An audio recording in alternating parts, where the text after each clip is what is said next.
Anytime Sports Podcast Show. I'm your co-host, Andrew. I'm here with my other co-host, Colin, but he's going to be coming on the show a little later because we're doing this new segment, and new episode that we kind of came up with called the Dorm Views Reviews. We're going to be reviewing the slideshows that we made in our dorms in college because we're kind of rushed this week to make an episode.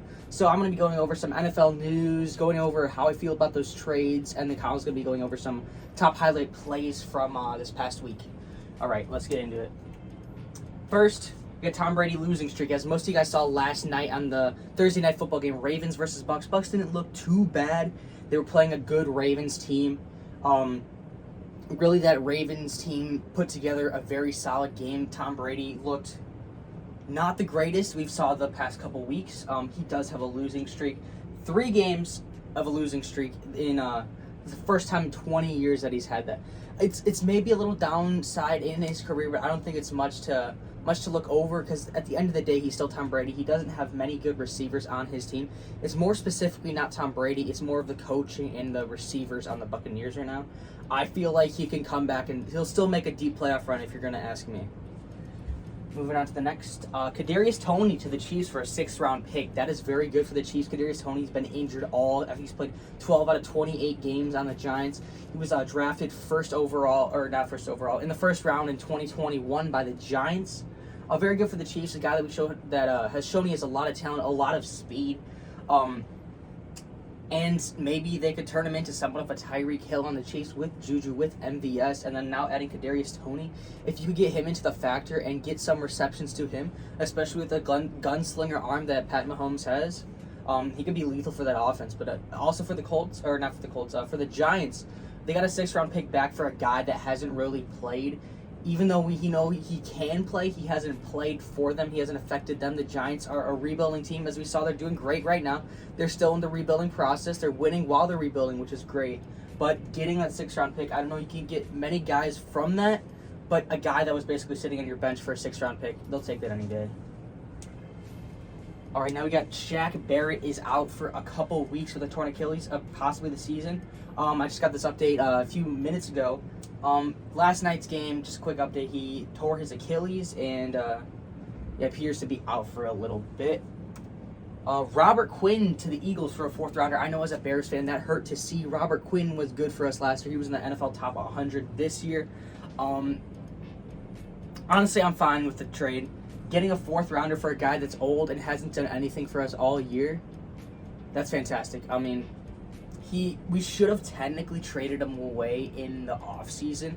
If you're asking me, I think we should have done that more specifically because we saw that he was getting older and older. I think he's about 32 right now. And to get more of a value in the offseason when he was still an all-star Pro Bowl player, as he played in the Pro Bowl last year. But this year he hasn't really done anything for the Bears, which is why I think we got a 4th-rounder. Maybe we could have got a 2nd-rounder or a 3rd-rounder for him in the offseason last year. But he's an older guy, so you got to take that into consideration. But also for the Eagles, you're getting an amazing all-pro pass rusher who has tons of experience in the league, especially for an Eagles team that is 6-0 right now, coming off a bye week. You have Fletcher Cox, you have Robert Quinn now, you have Jordan Davis on that D-line. That D-line's going to be unstoppable on the offense of that team. They're just firing on all calibers, really, for the Eagles. But Robert Quinn, good for him. He's going to go to a team that's succeeding, maybe get a ring, maybe get a playoff run. He woke up 6-0. He was 2-4, woke up 6-0. Great for him. Really, I like this Eagles team right now. They're on fire. It's going to be between the Eagles and Bills. I think competing for the number 1 spot in the NFL. Both teams look on fire right now. Eagles do also have an easy schedule, so we'll have to see where they go with that. They're playing easy teams or winnable games pretty much the rest of the year. There's no really hard opponents for them. We could see them go undefeated. I bet you there will be a couple upsets during the season. We'll have to see if there's any injuries, key injuries to that team, or if all their players are staying healthy and Jalen Hurts can sling the ball like he has. But overall, for this Robert Quinn trade, I really like it, both for the Bears because they got a 4th-rounder out of it, which is good for an old guy. They maybe pick up like some help they need next year, maybe like a receiver, some DBs, maybe pick up another O-lineman to replace Quinn. We have a bunch of young guys on the D-line, which I think is good to get Robert Quinn out and get some of these younger guys experience while the Bears aren't necessarily the best, but they're so you get these guys some reps and develop them for next year. And also for the Eagles, one thing that really scares me is the fact that they have 2 first-round picks next year, and I believe 1 or 2 the year after. They're just loaded on draft picks. The fact that they're 6-0 right now, and they have 2 first-round draft picks next year. You maybe pick up one of those top receivers in college right now. Maybe in 2 years you pick up, I forget his name, the guy from Tennessee who went off in the game that beat Bama. But you pick up 2 receivers or a receiver and someone for your backfield. Those guys that showed talent in college, and then you bring them to a team that's already 6-0 and firing it at all-star caliber. The Eagles are for sure, I think personally, going to get a ring within the next 3 years, if not this year. Moving on to the next. Jamar Chase is out 4 to 6 weeks. That is big for the Bengals. They do have T. Higgins and Tyler Boyd. But we all know Joey B's connection with Jamar Chase. The Bengals have been rolling lately.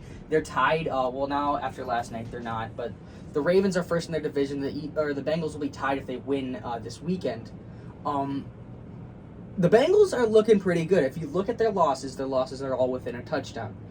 They technically could, if they would have pulled out those 2 losses they had or 3 losses they had, they could technically be 6-0 right now as well with the Eagles.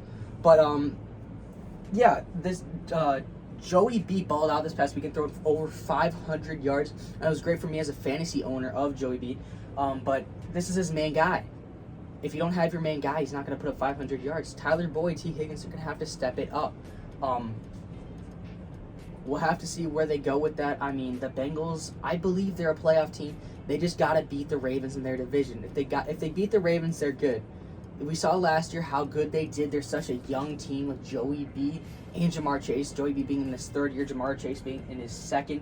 All these guys being so young. So I'm really excited for the future of this Bengals team. But Jamar Chase, really we haven't seen any injuries from him yet. So, I mean, this guy's been going at it. Like, he's been their main guy. So an injury was kind of expected. I hate to put it on the guy. But he's out 4 to 6 weeks. Luckily, it's not the season. And it is also, if I forgot to mention, his hip that it is injured. All right, let's move on to the next.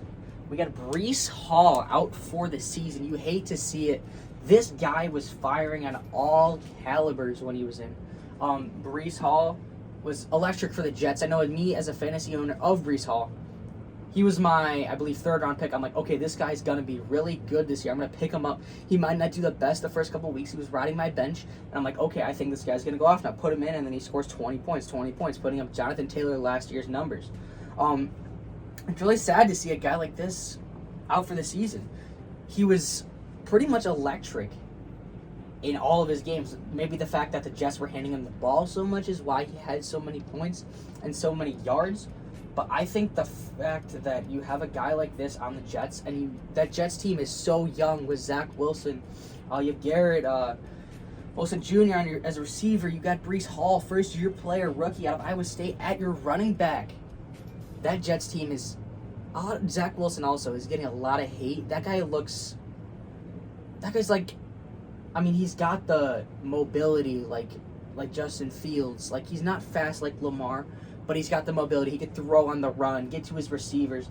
The fact that this Jets team, and they also have an established O-line, well, they have a couple O-line injuries now, but the fact that this Jets team is so young too, as well as I said with the Eagles earlier, is really, really scary of what we're going to see in the future. Maybe we could see a Jets playoff run at some point. Maybe not. Maybe this year. Maybe a Giants-Jets playoff run. Maybe they play in the Super Bowl. We never know what could happen, but really sucks to see a guy like Breece Hall out for the season. Such a generational talent at his rookie year. He was on track for, I believe, I could argue it, but I was going to say he's on track for offensive rookie of the year. He's put up points. He's played like Derrick Henry. He's rushed like Jonathan Taylor. He has that speed. He has that power. If he was in for the rest of the season, I believe he would have got rookie of the year. All right, moving on to the next. From Breece Hall, the Jets are like, okay, our top running back is out for the year. We're not going to go with Michael Carter as their running back one. He might be the running back one because he knows the system, but they picked up this other guy from the Jags. James Robinson traded to the Jets for a 6th-round pick. For both teams, that's amazing. For the Jets, Breece Hall was out pretty much after Breece Hall. They announced that he was out for the season. The next minute after that, they're like, okay, we're trading for James Robinson. So pretty much a few hours later, they're like, okay, we're trading for James Robinson. 6th-round pick. Boom. It's good for the Jags to have ETN. He's been electric this year as well. They really haven't incorporated James Robinson in that offense. They really want to focus that running game off of ETN. I bet it was good for them to switch off between James Robinson and ETN to split those reps, keep ETN healthy. But the fact that ETN's a lot younger and building with that Jags team a little better. The fact that they're all young too. They got Trevor Lawrence in his 2nd year. You got ETN, he's really young too. But you go to the Jets now, they got James Robinson. He's a guy, he's a little older, but he's still pretty young. He's got that talent. We saw what he could do last year. He was going off before ETN got hurt. But yeah, I think good pickup for the Jets. Their guy is out.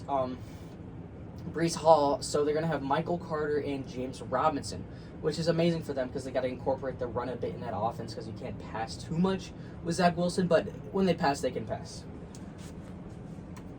All right, now I'm gonna go over some key injuries I can think off the top of my head for Week 8. I know one big one is Ezekiel Elliott is out versus the Bears in Dallas. Ezekiel Elliott, we all know he's a little older. He usually gets hurt every season, but this game shouldn't be a struggle for the Cowboys. I know I hate to say it for me as a Bears fan, but most definitely the Cowboys should come away with this one. They've looked really good all season. Another key injury, like I listed earlier, Jamar Chase. And I saw a report that TJ Watt was practicing, so we could see him released off the IR in a bit. I know he was expected for a Week 9 to Week 12 return, so we could see TJ Watt coming back after he tore his pec in Week 1. Really, other than that, there's not many other key injuries that I know of that people are on the IR and stuff. I know that for the Bears, it's a couple receivers. But yeah, this pretty much covers my part of the Anytime Sports Podcast Dorm Views Reviews episode.